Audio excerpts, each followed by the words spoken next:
여러분들이 알 거라는 확신이 잘 안 들긴 하는데요. 2009년부터 2010년까지 나를 술푸게 하는 세상이라는 이름의 코너가 개그 콘서트에서 방영이 되었습니다. 여러분들 GBS에 보면은 첫 번째 그 그림이 바로 그 코너의 그림이죠. 이제는 개그 콘서트라는 이름 자체가 추억의 이름이 되어버렸기 때문에 여러분들이 잘 알 거라는 확신이 안 들긴 하는데 또 의외로 아는 친구들이 있더라고요. 아무튼 그 코너에 이 개그맨 박성광 씨의 유행어가 하나 있었습니다. 국가가 나한테 해준 게 뭐가 있냐? 1등만 기억하는 더러운 세상. 아시나요? 네, 2000년부 정도는 알 거라고 생각을 해요.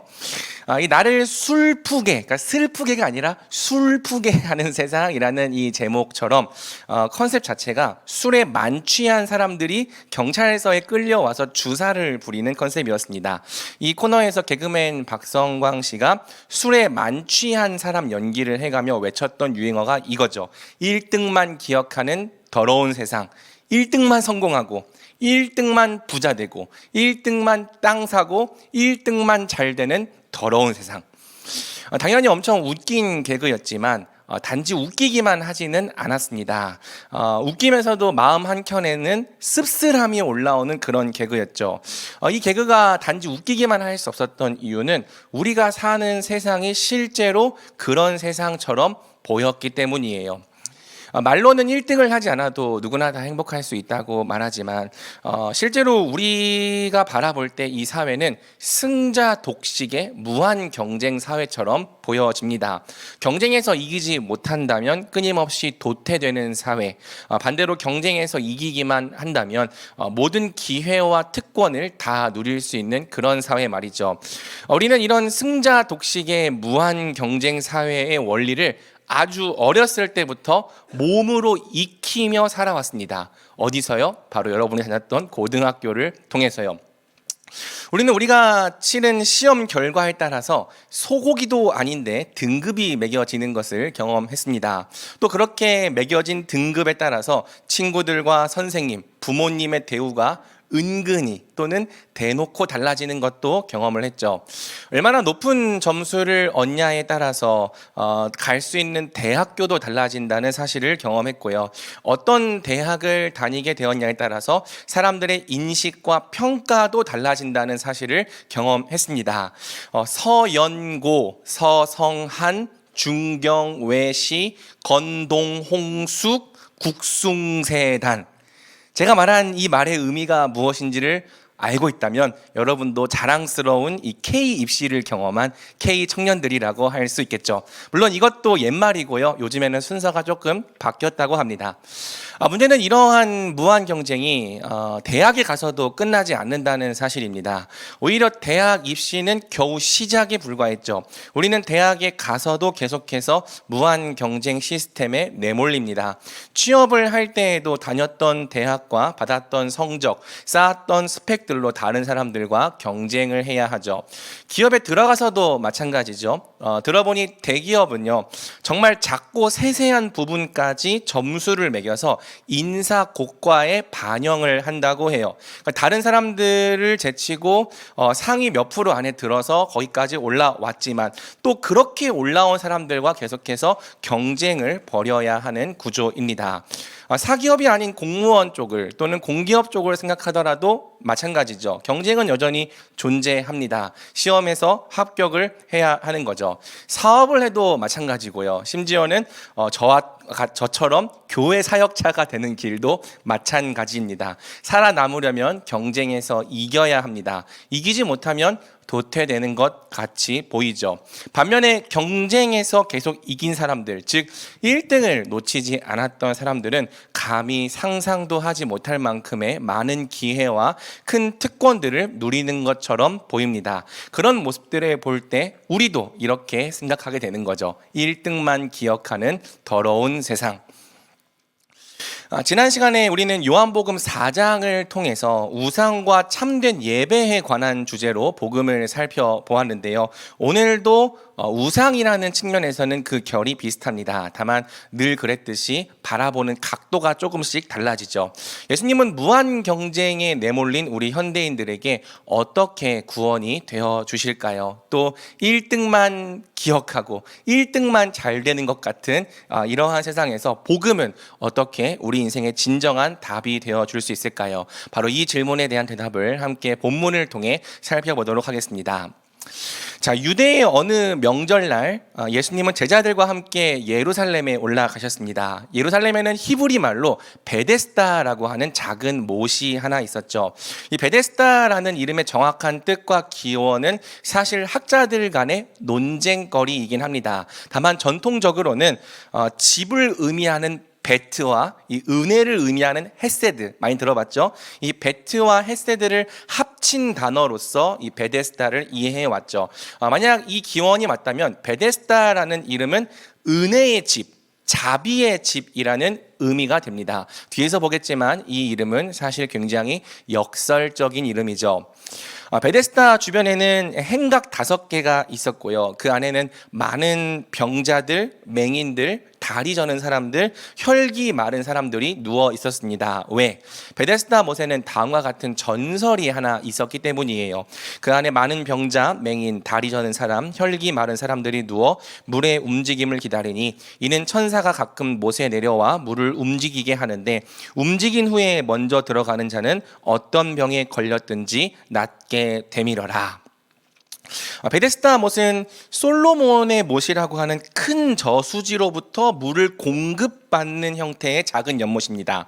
그러니까 평소에는요 수면이 흔들릴 일이 거의 없는 이 잔잔한 연못이었죠. 그런데 이따금씩 이 수면이 한 번씩 일렁이면서 움직일 때가 있었다는 거예요. 사람들은 그 현상을 보면서 천사가 가끔 못에 내려와 물을 움직이게 한다 생각했던 것이죠.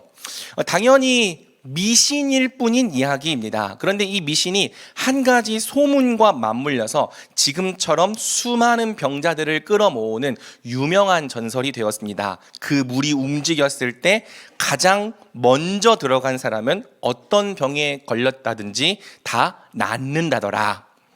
대체 왜 이런 전설이 탄생하게 되었을까요? 학자들이 다양한 방면으로 추측합니다. 가장 유력한 설은 바로 이 못 아래에 간헐천이 있었을 거라는 주장이에요. 그러니까 잔잔했던 수면이 왜 갑자기 움직이는가? 샘 아래에 잠들어 있던 간헐천이 가끔씩 뿜어져 나왔기 때문이라는 거죠.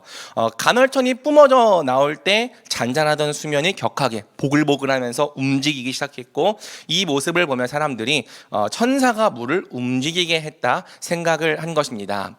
몇몇 이 고대의 증인들이 남긴 기록에 의하면 이 못에 물이 움직일 때 움직이기만 하는 게 아니라 물의 색깔이 붉게 변했다고 해요. 그래서 색깔이 붉으니까 저 물에 몸을 담그면 치료하는데 좋겠구나라고 생각을 했다는 기록이 남아 있습니다. 이 증언을 근거로 학자들은 그 간헐천이 그냥 간헐천이 아니라 철염이라고 하는 성분이 함유되어 있는 간헐천이었을 거라고 생각을 하죠. 제가 사진을 하나 준비해 봤는데요. 혹시 갔다 와본 분이 있을지 모르겠지만 이 사진은 일본의 3대 온천 중 하나인 고베의 아리마 온천입니다. 그리고 그 아리마 온천 중에서도 금천이라고 불리는 온천이에요. 보면 알겠지만 색깔이 마치 진흙을 풀어놓은 것처럼 붉게 보이죠. 색깔이 붉게 보이는 이유가 이 온천에 철염이 함유되어 있기 때문입니다. 철염이 함유된 온천은 단지 전설로만 그런 게 아니로 실제로 치유력이 있다고 합니다. 철염 성분이 피부에 보호막을 형성을 해서 이 보온, 보습, 살균 작용을 해준다는 거예요. 그래서 그런지 이 아리마 온천에도 치유의 온천이라고 하는 별명이 붙어 있습니다. 올 때에는 지팡이를 짚고 왔지만 돌아갈 때에는 지팡이를 버리고 돌아간다는 기적의 온천, 그 온천이 바로 치유의 온천이죠. 다음번 여행 계획 때 한번 갔다 와 보시면 좋을 것 같습니다. 자, 아마 이 베데스다 못도 이 정도 수준이었을 거예요. 하지만 소문은 항상 부풀려지기 마련이죠. 아마 진짜로 병이 치유된 사람이 있었을 겁니다. 이런 예시가 있을 수 있겠죠. 내가 좀 피부병을 앓고 있었는데 물이 움직일 때 들어갔더니 피부병이 싹 나았어. 이 정도 일은 얼마든지 가능합니다. 철염이 함유된 간헐천이니까요. 그런데 이 소문이 부풀려지기 시작하는 거죠. 피부병이 아니라 어떤 병이든지 다 낫는다더라. 그리고 여기에 그럴듯한 근거까지 따라 붙습니다. 물이 갑자기 움직이는 이유는 천사가 사실 왔다 간 거라더라. 피부병이나 작은 잔병 정도를 낫게 해주는 못이 어느 순간 모든 병을 다 치유할 수 있는 기적의 못으로 둔갑을 해버린 거예요. 그래서 오늘 본문과 같은 사달이 난 거죠. 그 안에 많은 병자, 맹인, 다리 저는 사람, 혈기 마른 사람들이 누워서 물의 움직임을 기다리니, 이 못에 딸린 과장된 전설 때문에 낫기를 바라는 온갖 종류의 병자들이 정말 간절한 마음으로 못 곁에 몰려들었던 것입니다. 하지만 이 못은요, 굉장히 잔인한 못이죠. 왜? 이 못에서 치유를 받을 수 있는 사람은 물이 움직일 때 1등으로 들어갔던 사람 딱 한 명뿐이거든요. 따라서 이 못은요, 은혜의 못이 아니에요. 자비의 못이 절대 아닙니다. 오히려 박성광 씨의 유행어처럼 1등만 치유받는 더러운 못이죠. 수많은 병자들을 승자 독식과 무한 경쟁으로 몰아넣고 있는 못입니다. 웃픈 사실은, 그러니까 웃기면서도 슬픈 사실은 이 3절에 나열된 이 병자들 중에서 1등으로 들어갈 수 있는 가능성이 있는 사람이 한 명도 없다는 사실이에요. 자, 맹인, 다리 저는 사람, 혈기 마른 사람들이 등장을 하는데, 일단 맹인은요, 움직일 수는 있지만 물이 움직이는 것을 보지를 못합니다. 물이 움직였다라고 누군가가 말해주기 전까지는요, 물이 움직이는지도 알 수가 없어요. 그런데 여러분, 누가 물이 움직인 것을 그들에게 말해주겠습니까? 따지고 보면은 다 경쟁자들입니다. 조금만 생각이 있다면 물의 움직임을 봤을 때 자신의 입을 틀어 막을 거예요. 그리고 다른 사람들이 아직 눈치채지 못했을 때 자기가 1등으로 못에 들어가려 하겠죠. 맹인은요, 경쟁에서 도태될 수밖에 없는 사람들입니다. 그 다음에 다리 저는 자가 있죠. 이 사람들은 이름 그대로 다리 저는 자일 수도 있고요. 성경의 다른 곳에서 보면은 아예 못 걷는 사람일 수도 있습니다.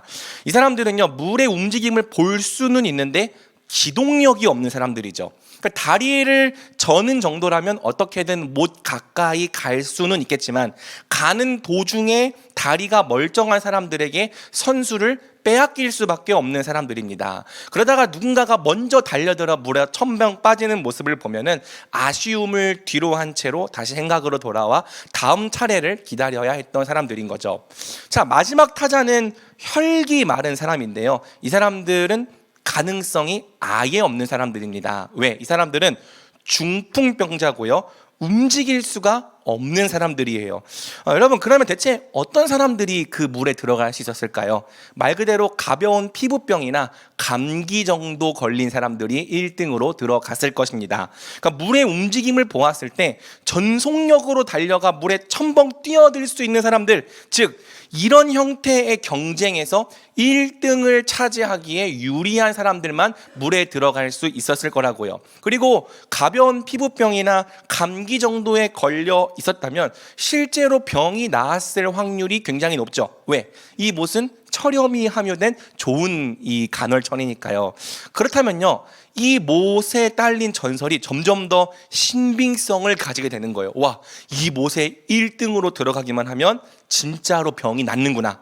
그러나 여전히 못에 1등으로 들어갈 수 있는 사람은 병세가 별로 깊지 않은 사람들일 뿐, 진짜로 병에서 나아야 하는 사람들은 못 들어가는 겁니다. 그래서 1등 싸움에서 도태될 수밖에 없는 사람들, 맹인들, 다리 저는 사람들, 혈기 마른 사람들이 그 행각에 모여가지고 언제 돌아올지도 모르는 1등의 기회를 계속 주구장창 기다리고 있는 거죠.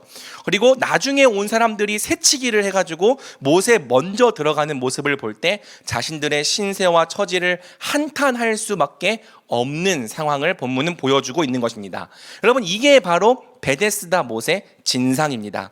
그러니까 완전히 사실 무구는 아닐지라도 사람들이 기대하는 그런 구원은 그곳에 없었어요. 그러니까 좀 좋은 정도의 효과가 있다, 유익이 있다, 그 정도지 모든 병이 다 낫는다라고 하는 그런 기적의 효과는 거기에 없었습니다.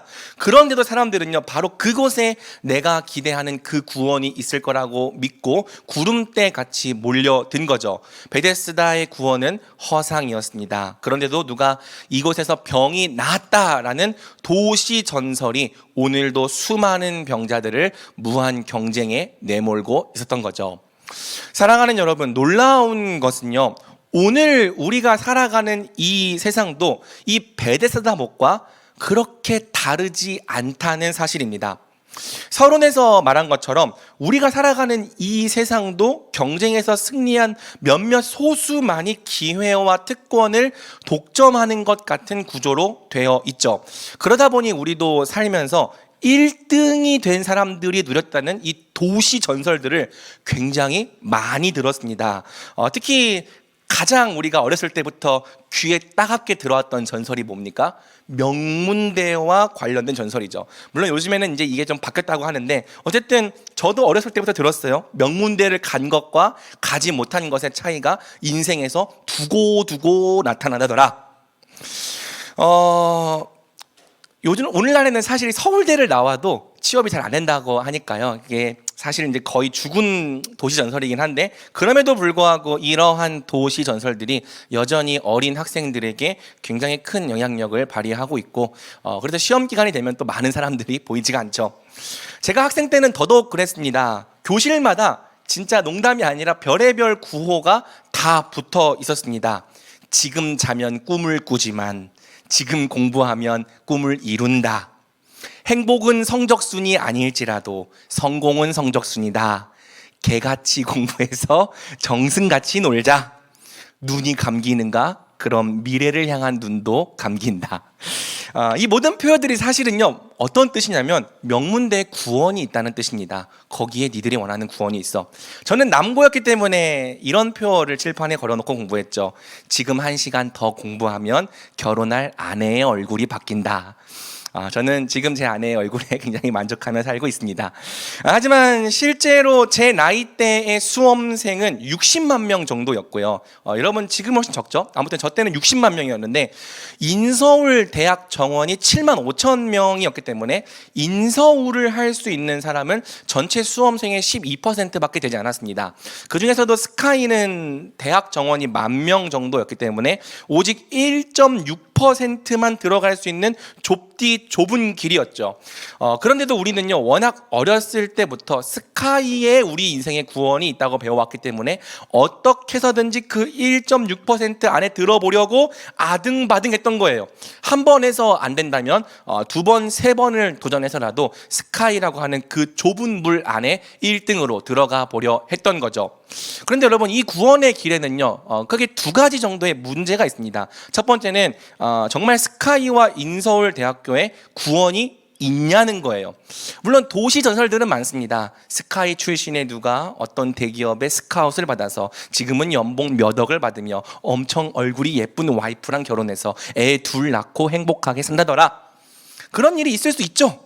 실제로 그런 사람들이 존재할 겁니다. 하지만 그런 사람은 사실 스카이 중에서도 또 한 번의 1등을 붙잡은 사람이지 스카이 출신의 모든 사람이 다 그렇게 사는 것은 아닙니다. 그리고 대기업을 다니며 예쁜 사람이랑 결혼했다고 해서 진짜로 행복하게 살고 있는지도 우리는 알 수가 없는 노릇이죠.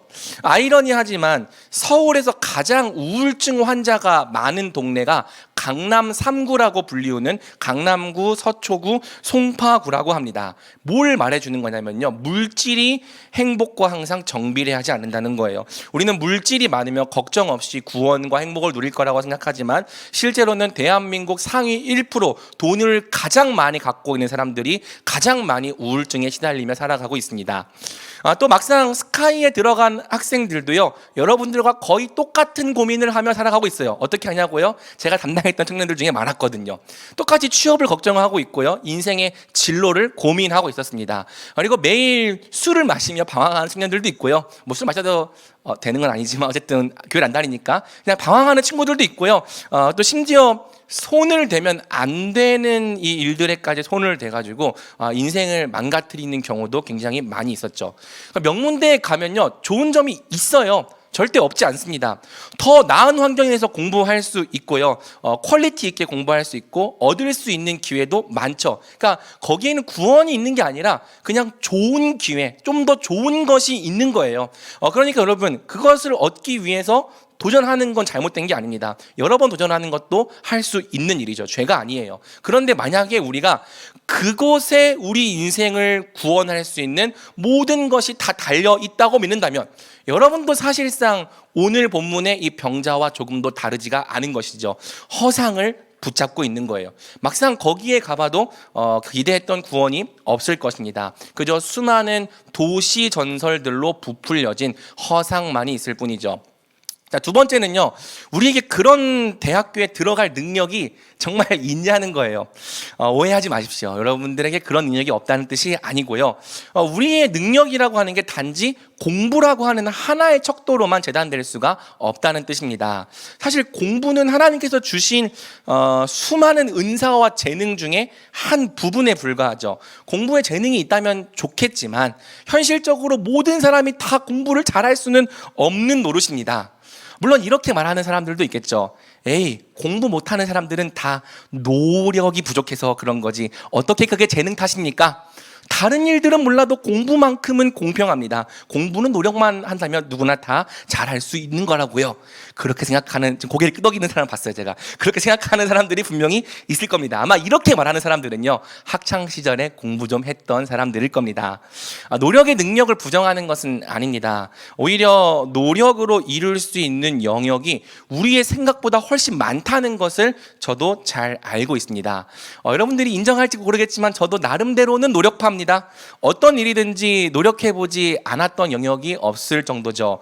하지만 역설적으로 노력해봤기 때문에 도저히 따라잡을 수 없는 영역이 있다는 사실을 뼈저리게 깨달은 사람이기도 합니다. 그러니까 일정 수준까지 도달하는 건 노력으로도 얼마든지 가능하지만 그 일정 수준을 넘어서 최고가 되려면 노력 이상의 것들이 필요하다는 현실을 살아보면 결국엔 인정하게 되더라는 거죠. 인정하기 싫은데 인정하게 되더라는 거예요. 노력해도 안 되는 사람들이 있어요.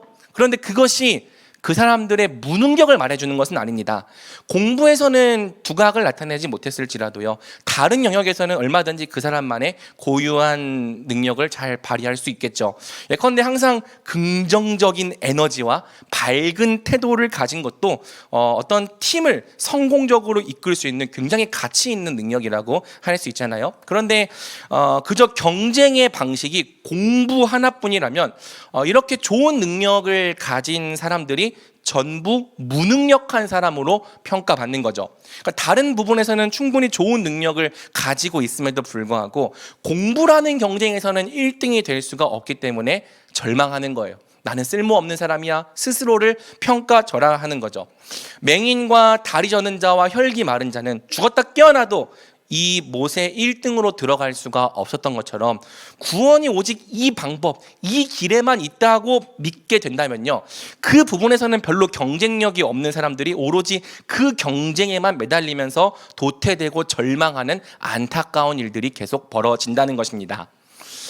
제가 일부러 여러분들이 대부분 지나쳐온 대학 입시를 예시로 들었습니다. 지금 하고 있는 친구들한테 조금 미안하긴 한데 오히려 더 도움이 되는 말씀일 거라고 저는 믿어요. 여러분, 대학을 이미 다니고 있거나 졸업한 지체들이라면 생각보다 대학이 인생의 전부를 좌우할 만큼 큰 부분은 아니라는 사실을 깨달았을 것입니다. 다만 고등학생 때는 길이 그거 하나밖에 없는 것처럼 보였기 때문에 그거 하나에 감정이 왔다 갔다 거리고 두려워했을 뿐이죠. 막상 졸업을 하고 나면 생각보다 길이 많습니다. 그런데 여러분, 인생의 다른 부분도 사실은 마찬가지거든요. 그런데도요, 우리는요, 또 한 번 내가 구원이 있다고 믿는 그 베데스다 못에 몰려들어 있는 거예요. 매번 베데스다 못에 몰려들어서 거기에서 1등이 되는 것에만 우리의 인생에 구원이 있다고 믿는 거고요, 1등이 되지 못하는 것 때문에 절망하는 거죠. 왜? 우리가 그것과 관련된 도시 전설들을 너무 많이 들었기 때문입니다. 대학뿐만 아니라 우리는 거의 모든 분야에서 1등 또는 상위 1%에게만 주어진다는 이 구원 이야기를 굉장히 많이 들었죠. 매일같이 듣습니다.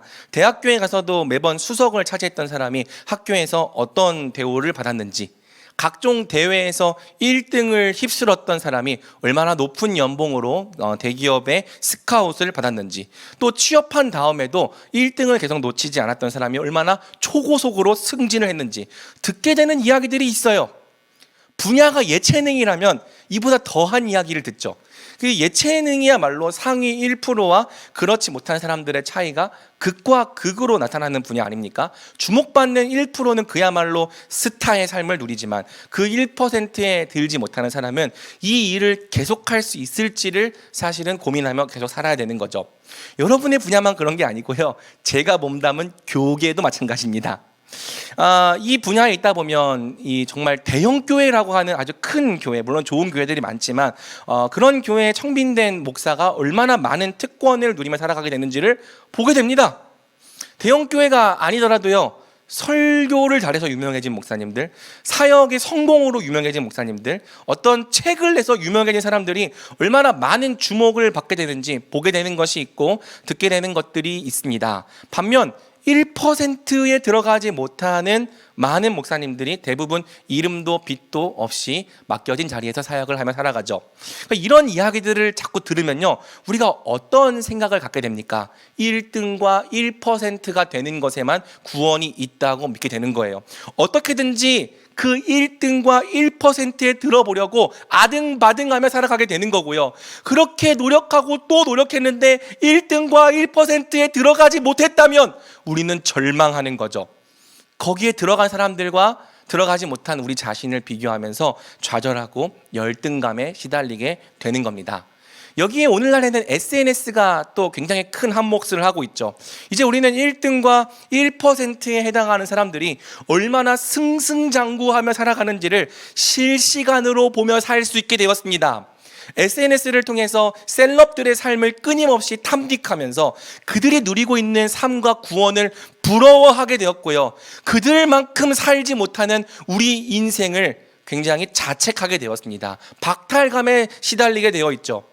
막상 그 자리에 있는 사람들이 진짜 구원을 누리고 있는지, 정말 아무 걱정 없이 행복한 삶을 살고 있는지도 사실은 모를 일입니다. 그런데 적어도 SNS를 통해 비춰지는 그들의 삶은 너무나도 부럽고 행복해 보이죠. 거기에 우리가 원하는 구원이 있는 것처럼 느껴진다고요. 그래서 우리도 오늘 본문의 병자처럼 살아갑니다.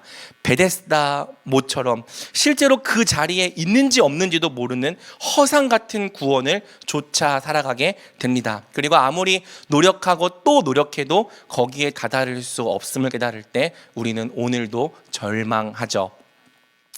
자, 바로 이러한 상황에서 오늘 본문의 주인공이 등장합니다. 5절이죠. 거기 38배 된 병자가 있더라.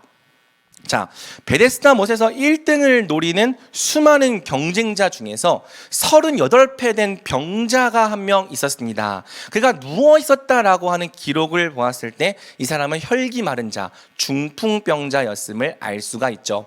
38년이라고 하는 기간은 아마 베데스다 못에서 1등을 노렸던 기간이라기보다는 병에 걸렸던 전체 기간을 의미할 것입니다. 그럼에도 불구하고 아마 그는 꽤 오랜 시간 여기에 누워 있었을 거예요. 추측하건대 병자들 중에서는 최고참에 해당했을 확률이 굉장히 높습니다. 어쩌면 5년을, 어쩌면 10년을, 어쩌면 20년을 여기서 1등이 되기만을 기다리며 누워 있었던 사람일지도 모르죠. 자, 이런 사람에게 예수님이 다가가십니다. 그리고 말씀하시죠. 6절입니다. 네가 낫고자 하느냐? 이에 병자가 대답합니다. 병자가 대답하되 주여, 물이 움직일 때에 나를 못에 넣어주는 사람이 없어 내가 가는 동안에 다른 사람이 먼저 내려가나이다. 여기서 주여라고 하는 호칭은 예수님을 인생의 주인으로 고백한다, 그런 의미가 아니고요, 그냥 영어의 와 같은 이 경칭입니다. 병자는 예수님을 주님으로 믿은 게 아니고요, 다만 누군지 모를 낯선 사람이 말을 걸자 자신의 억울함과 비참함을 토로한 것이죠. 병자가 이렇게 말합니다. 주여, 물이 움직일 때 나를 못에 넣어주는 사람이 없어서 내가 가는 동안에 다른 사람이 더 먼저 내려갑니다. 무슨 뜻이죠? 이런 뜻이에요. 내가 저 못에 들어가기만 하면 나을 수 있을 텐데 나를 저 못에 넣어주는 사람이 없어서 지금까지 제가 못 들어갔습니다. 누가 나를 저 못에 1등에 넣어주기만 한다면 내가 회복되었을 텐데 사람들이 계속 새치기를 하고 내 기회를 빼앗아 갔기 때문에 내가 지금까지도 구원을 얻지 못하고 있습니다. 이 말에는 바로 저 못에 내가 원하는 그 구원이 있을 거라는 기대와 더불어서 저 못에 1등으로 들어가지 못했던 것에 대한 절망, 또 나를 제치고 더 먼저 1등으로 들어갔던 사람들에 대한 원망과 분노가 들어있는 거죠. 그리고 어쩌면요, 지금 내게 말을 건 사람이 나를 불쌍히 여겨서 좀 도와주지 않을까, 나를 못에 1등으로 들어갈 수 있도록 밀어주지 않을까 하는 그런 기대도 조금은 포함이 되어 있었을 것입니다. 그러나 이 대답은 사실 예수님께서 하신 질문과는 맞지 않는 대답이었죠.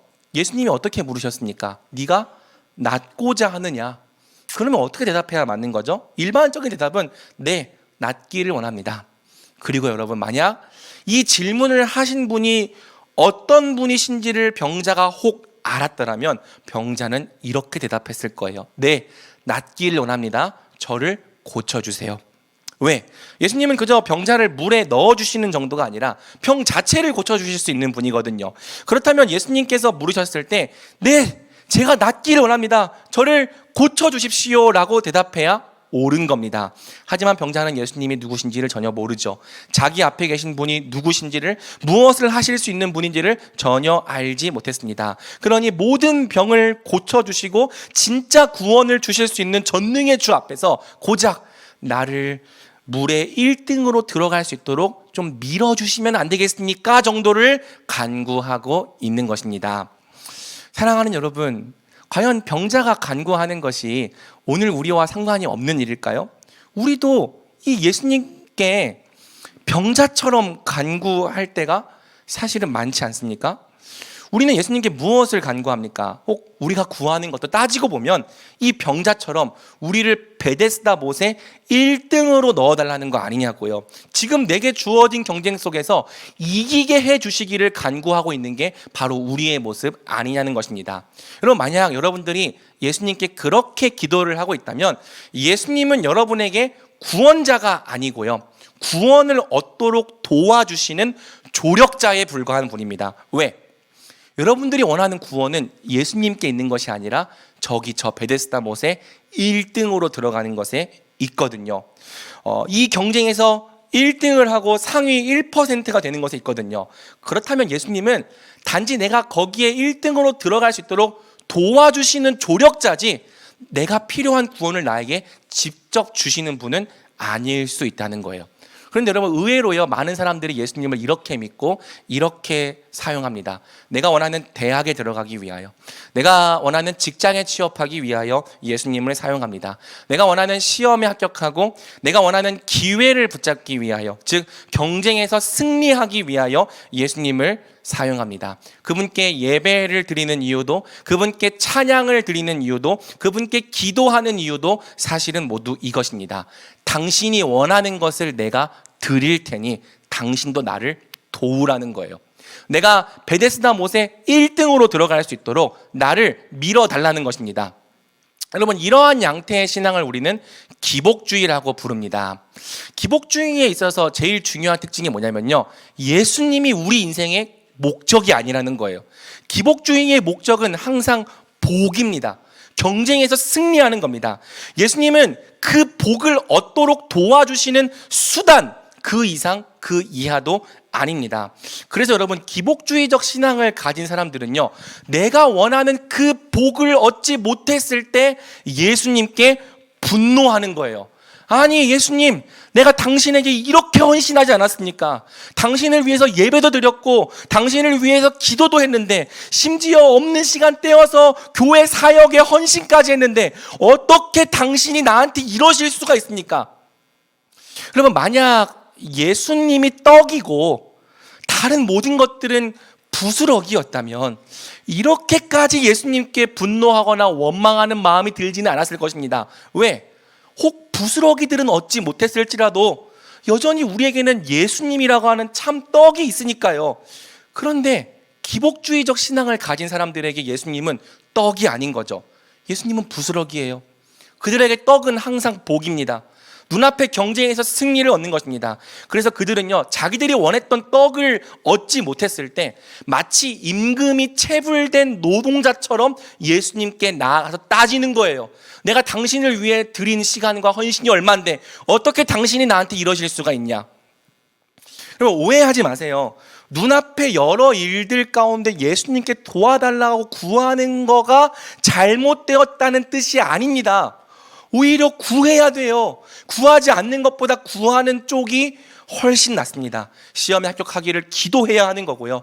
취업에 성공하기를 기도해야 하는 거고요. 좋은 배우자를 만나 결혼하기를 기도해야 하는 거고요. 여러분들이 원하는 기회를 붙잡기 위해서 기도해야 합니다. 기도하면서 하나님과 함께 한 스텝 한 스텝 밟아 나가는 거예요. 의외로 하나님은 이런 기도에 응답을 잘 해주십니다. 하나님은 이런 기도들을 통해서라도 우리가 기도의 능력과 가치를 배우기를 원하시기 때문이죠. 또 여러분, 자녀가 필요한 게 있다며 아버지께 나아오는데 그것을 거절하는 부모가 어디 있겠습니까? 도리어 하나님은 하나님, 제가 이게 필요해요 라고 하나님께 나아오는 기도를 좋아하십니다. 그래서 상을 주세요. 모든 기도에는 상이 있습니다. 요즘에는 기도를 너무 안 해서 문제지, 어떤 기도든지 아버지께 나아가는 자들은 반드시 상을 받습니다. 하지만 혹 하나님께서 우리가 원하는 대로 기도를 들어주지 않으셨다고 해서, 또 내가 원하는 방식의 응답과 전혀 다른 방식의 응답을 주셨다고 해서 원망과 분노가 절제되지 않을 만큼 폭발해 버린다면 우리는 물어봐야 한다는 거죠. 우리는 정말 어디에 우리의 구원이 있다고 믿었던 것인가? 정말 예수님은 우리의 구원자인가? 아니면 그저 내가 원하는 구원을 얻도록 도와주시는 조력자에 불과할 뿐이신가? 만약 이 답이 예수님이 바로 나의 구원자십니다가 아니라면요, 우리도 이 병자와 똑같습니다. 우리에게 예수님은 구원자가 아니라 그저 내가 원하는 구원을 손에 넣을 수 있도록 도와주시는 분, 내가 1등할 수 있도록 밀어주시는 조력자 정도에 불과한 분이십니다. 어떻습니까? 여러분은 예수님을 어떤 분으로 믿고 계십니까? 그분은 여러분에게 구원자입니까? 아니면 여러분들이 원하는 구원을 붙잡을 수 있도록 도와주시는 조력자에 불과한 분이십니까? 예수님은 그분이 그저 하나의 수단이나 조력자 정도가 아니라 진짜 구원을 주실 수 있는 구원자이심을 병자에게 보여주시길 원하셨습니다. 예수님께서 말씀하시죠. 우리 8절 같이 읽어볼까요? 예수께서 이르시되 일어나 내 자리를. 예수님은요, 병자를 못에 밀어 넣어주지 않으셨습니다. 다만 그 자리에서 병자에게 가장 필요한 것을 즉시 주셨습니다. 네 자리를 들고 걸어가라. 그리고 예수님께서 말씀하신 순간 기적이 일어나죠. 우리 9절도 함께 읽습니다. 시작. 그 사람이 이날은 안식일이니. 예수님이 말씀하신 순간 병자는 즉시 나음을 얻었습니다. 무려 38년이나 중풍병으로 알아 누웠던 사람이 자기 자리를 들고 걸어 나갔습니다. 이 사건을 통해 예수님은요, 그분이 어떤 분이신지를 보여주신 거예요. 그분이 그저 세상의 방식으로 구원을 얻도록 도와주시는 분이 아니라 그분이야말로 우리가 가장 필요로 하는 구원을 직접 주시는 구원의 주이신 것을 보인 거죠. 병자에게 필요한 구원이 저 베데스다 못에 있는 게 아니라 바로 그분 안에 있다는 사실을 이 사건을 통해 보여주신 겁니다. 그렇습니다. 사랑하는 여러분, 만약 우리가 예수님께 구원을 간구한다면 예수님은 우리를 구원해 주실 것입니다. 하지만 그 구원이 우리가 원하는 방식, 즉 베데스다 못에 1등 입수를 시켜주시는 그런 방식으로는 주어지지 않을지도 모릅니다. 도리어 그분은 우리에게 필요한 구원을 직접 주실 거예요. 왜냐하면 그분이야말로 우리에게 진짜 구원을 주실 수 있는 구원의 주이시기 때문이죠. 사랑하는 여러분, 우리에게 진짜 필요한 구원이 대체 뭘까요? 정말 눈앞에서 1등을 하는 게 우리에게 정말 필요한 구원입니까? 아마 아닐 확률이 높습니다. 제가 전에도 한번 이 예화를 쓴 적이 있는데요. 과거에 중고등부 사역을 하면서 한 학생과 이런 대화를 나눈 적이 있습니다. 그 친구가요, 매일 밤마다 걱정 때문에 잠이 오지를 않는데요. 무슨 걱정이 그렇게 많냐고 물었습니다. 이번 시험에서 좋은 성적을 받지 못할까봐 걱정이 된답니다. 의아했어요. 사실 그 친구는 매번 반에서 1등을 놓치지 않았던 친구거든요. 원래 공부를 못하는 사람들이 마음이 편하고요, 매번 1등을 하는 사람들이 마음이 불안합니다. 아무튼 좋은 성적을 받지 못하면 좋은 대학에 갈 수 없을까봐 걱정이 되고요, 좋은 대학에 가지 못하면 좋은 직장에 취업을 할 수 없을까봐 걱정이 된대요. 좋은 직장에 취업을 하지 못하면 돈을 많이 못 벌까봐 걱정이 되고, 돈을 많이 못 벌면 집을 못 살까봐 걱정이 된대요. 집을 못 사면 자기가 원하는 사람과 결혼을 못 할까봐 걱정이 되고, 결혼을 못하면 행복한 인생을 살 수 없을까봐 걱정이 된답니다. 이런 걱정이 매일 머릿속에서 떠올라서 도무지 날마다 잠을 이룰 수가 없다는 거죠. 그러니까 매일 밤마다 결혼까지 이렇게 인생의 시뮬레이션을 그리고 있는 거예요. 얼마나 고통스럽습니까? 여러분, 이 학생은 왜 매번 1등이 되어야 한다는 압박감에 시달렸던 걸까요? 1등이 되지 못하면 내가 내 인생을 스스로 구원할 수 없을 거라는 두려움에 사로잡혔기 때문이죠. 그럼 여러분, 이 학생이 진짜 원했던 구원이 뭔가요? 좋은 성적입니까? 아닐 거예요. 좋은 대학입니까? 아닐 겁니다. 좋은 직장도 아닐 거고요, 돈도 아닐 겁니다. 그런 건 모두 수단일 뿐, 이 학생이 진짜로 갖고 싶어 했던 구원은 가장 마지막에 등장했죠. 행복한 인생이요. 이 학생이 매번 1등이 되어야 한다는 압박감에 시달렸던 이유는 1등이 되지 못하면 나에게 행복한 인생이 주어지지 않을 거라는 두려움이 있었기 때문입니다. 물론 여러분, 1등이 되려고 하는 이유가 사람마다 조금씩은 다릅니다. 어떤 사람은요, 1등이 되는 것을 통해 내가 특별한 사람이다, 나는 소중하고 가치 있는 사람이다 라고 하는 정체성을 소유하기 원합니다. 어떤 사람은 1등이 되는 것을 통해서 다른 사람부터 사랑과 인정을 받기 원해요. 봐봐, 나 이렇게 대단한 사람이지, 나를 사랑해줘. 어떤 사람은 1등이 되는 것을 통해서요, 사망이 주는 위협과 두려움으로부터 안전을 확보하고 싶어 합니다.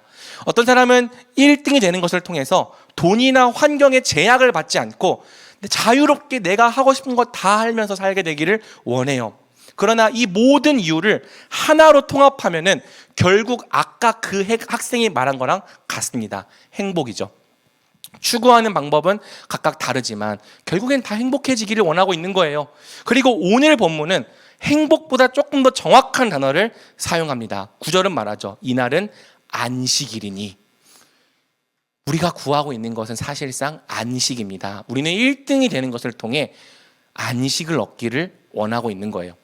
재정적인 궁핍과 사망의 위협으로부터 벗어나 안전하고 부유한 삶을 누리기 원하는 것, 다른 누군가에게 특별하고 존귀한 사람으로 여겨지길 바라는 것, 인정을 받고 사랑받는 사람이 되길 원하는 것, 하고 싶은 일을 마음껏 하며 살게 되길 원하는 것, 이 모든 걸 다 하나로 합치면 안식이라고요. 성경이 말하는 안식은요, 단순히 쉬는 걸 말하는 게 아니고요, 결핍이 없는 충만한 상태에서 인간이 누릴 수 있는 복을 온전히 누리며 사는 상태를 말하기 때문입니다. 그러니까 우리가 진짜 필요로 하는 구원은요, 사실 대학도 아니고 직장도 아니고 돈도 아니고 배우자도 아니고 안식입니다. 예수님은 그 안식을 내가 너에게 주겠다라고 말씀하시는 거죠. 베데스다 못에 1등으로 넣어주는 게 아니라 우리에게 필요한 안식을 예수님께서 직접 주시겠다고 말씀하시는 겁니다. 왜? 그분이 바로 우리에게 안식을 주실 수 있는 진정한 구원의 주님이시요 참된 안식의 주인이시기 때문이죠. 그러므로 만일 우리가 이 복음을 믿고 예수님께로 나아간다면요, 우리는 1등이 되지 않아도 우리에게 꼭 필요한 안식을 값없이 누리게 될 것입니다. 경쟁에서 이기지 못했어도, 어떤 특출난 자격을 갖추지 않았어도 그저 그분의 은혜와 자비 안에서 참된 안식을 풍성히 누릴 것입니다. 그럼 우리는 1등이 되지 않아도 안전할 거예요. 만유의 주님이신 예수님께서 그분의 양인 우리를 책임지시고 돌보실 거기 때문이죠. 따라서 그분의 보호하심과 공급하심, 목자 되심을 깊이 신뢰하기만 한다면 우린 불안하지 않을 겁니다. 1등이 되지 않고도 그분 안에서 충분히 안전함을 온전하게 누릴 것입니다. 여러분, 또 우리는요, 1등이 되지 않아도요, 언제나 특별하고 존귀할 거예요. 왜냐하면 이 세상에서 가장 위대하신 하나님이 바로 우리를 예수님 안에서 가장 의롭고 존귀한 자로 여겨주시기 때문이죠. 하나님이 나를 인정하셨다라고 하는 정체성이 우리 심장에 진짜로 새겨지잖아요. 그러면요, 우리는 더 이상 사람들에게 인정받는 것을 갈구하지 않게 될 것입니다. 오히려 하나님께 받은 인정이 나를 늘 당당하게 하고 자신 있게 할 거예요. 지금 있는 내 모습 그대로도 내가 하나님께 이미 인정을 받았다는 사실을 믿고 우리는 그 정체성 위에서 살아가게 될 것입니다. 또 여러분, 우리는요 1등이 되지 않아도 예수님 안에서 사랑을 받을 거예요. 왜냐하면 하나님께서 우리에게 주신 공동체는 우리의 학벌이나 우리의 외모, 우리의 직장에 따라 우리를 차별하여 대우하는 것이 아니기 때문이죠. 우리가 속한 교회가 정말 교회다운 교회, 성경적인 교회라면 우리는 이 안에서 있는 모습 그대로 용납받는 것을 경험할 것입니다. 우리가 뭘 많이 가지지 않았어도, 엄청난 성공을 하지 않았더라도 우리의 있는 모습 그대로 사랑받고 용납받음을 경험할 것입니다. 주 안에서 형제 자매이기 때문에 그저 있는 모습 그대로 받아들여지는 것을 경험할 거라고요. 또 여러분, 우리는 1등이 되지 않아도 자유를 누릴 거예요. 돈이 많아서 못할 일이 없기 때문에 누리는 그런 자유 말고요, 성령 안에서 하나님의 뜻을 마음껏 행하는 가운데 누리는 진짜 자유요, 양심의 가책과 모든 죄책감으로부터 벗어나 화평을 누리는 자유, 다른 사람들과 더불어서 진실한 사랑의 관계를 맺으며 기쁘게 살아갈 수 있는 자유, 날마다 하나님과 동행하는 가운데 매일 내 삶 속에 하나님 나라를 세워가는 자유, 우리는 1등이 되지 않고도 돈으로 살 수 없는 진짜 자유를 매일같이 누리며 살아가게 될 것입니다. 무엇보다 우리가 예수님께 나아간다면요, 우리는 1등이 되지 않고도 우리에게 주어진 고유한 가치와 은사를 가장 아름답게 실현하며 살아갈 것입니다. 왜? 예수님을 믿을 때 우리는 비로소 우리에게 주어진 우리의 가치와 고유한 은사를 소중히 여길 수 있게 되기 때문이죠. 여러분, 우리가 천편일률적인 이 세상의 기준으로만 평가받을 때는요, 우리 자신이 참 무가치해 보였습니다. 공부를 아무리 해도 5등급을 못 넘는 이런 이 돌머리, 그러면서 굉장히 내 자신을 평가절하했습니다. 경쟁력이 없어 보였다고요. 그래서 우리는 예수님께서 우리에게 주신 존귀한 선물들을 모두 무가치하고 쓸모없게 여겼습니다.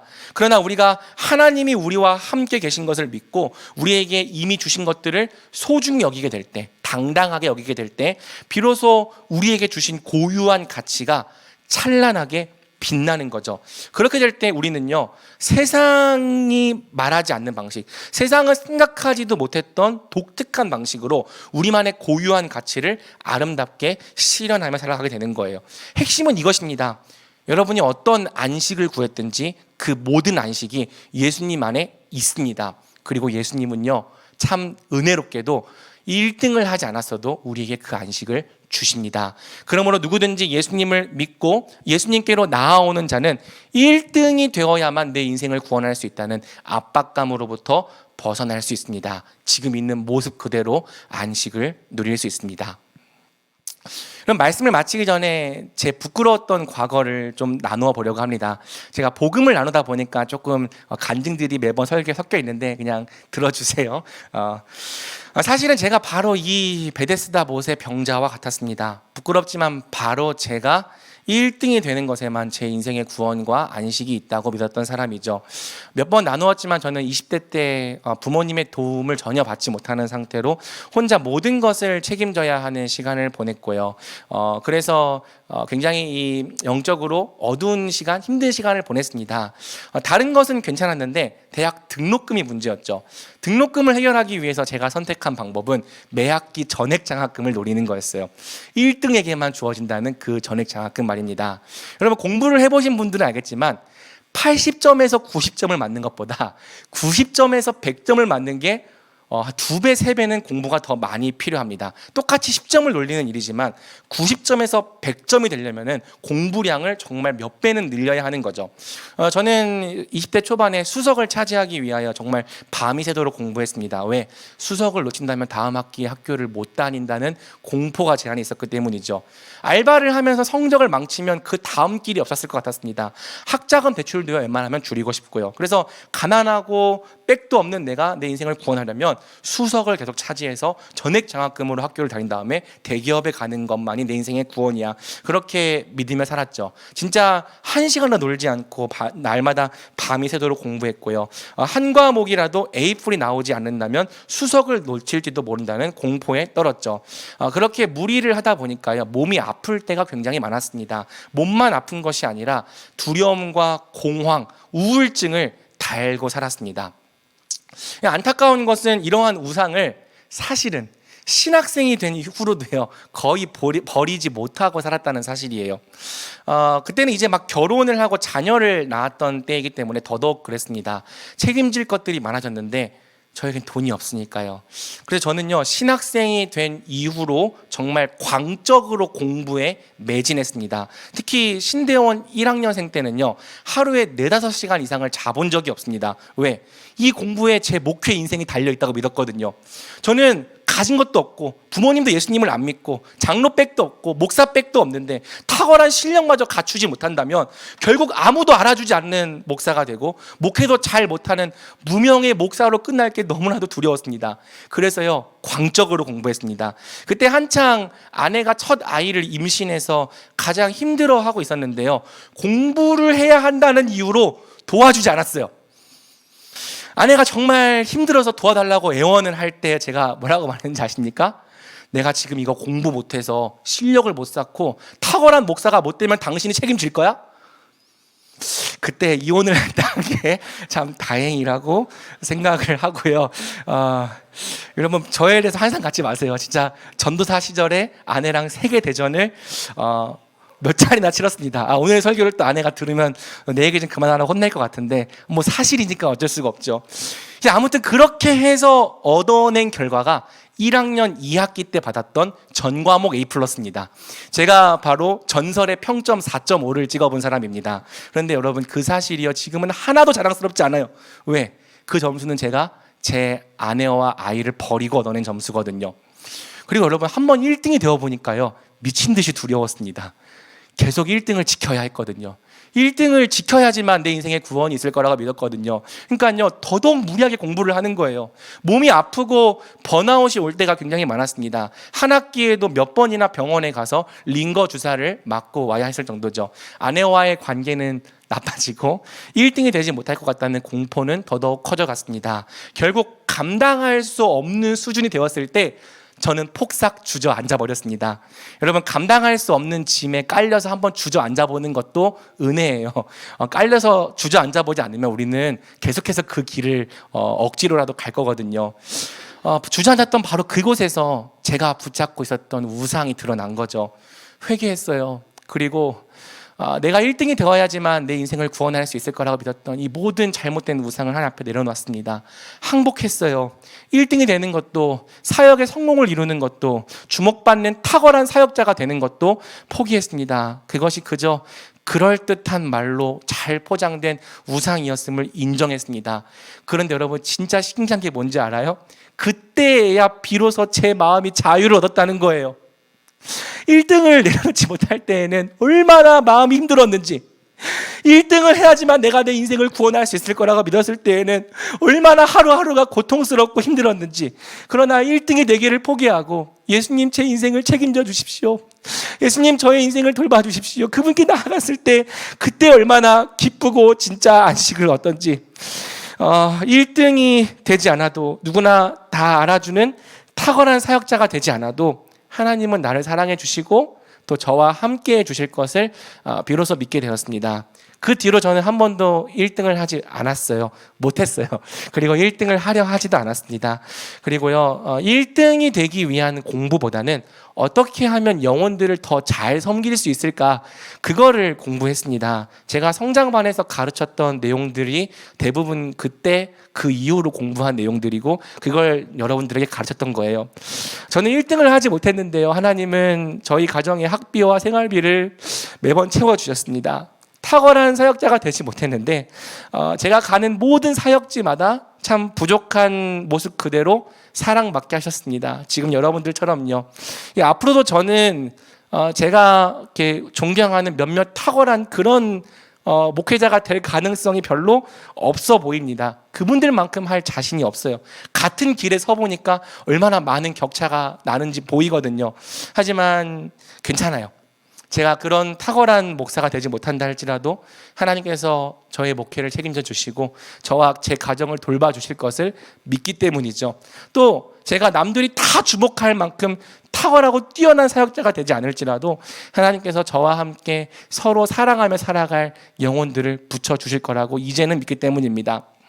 1등이 되어야만 안식을 얻을 수 있다고 믿었을 때는요, 인생에 단 한 번도 안식이 없었어요. 그러나 1등이 되는 것을 포기하고 주님께서 주시겠다고 말씀하시는 그 보호와 사랑과 은혜 안에 거하려고 했을 때 비로소 안식을 얻었습니다. 앞으로도 저는 1등이 되려 하지 않을 거예요. 다만 예수님을 가장 신뢰하고 사랑하는 그분의 종으로서 살려고 합니다.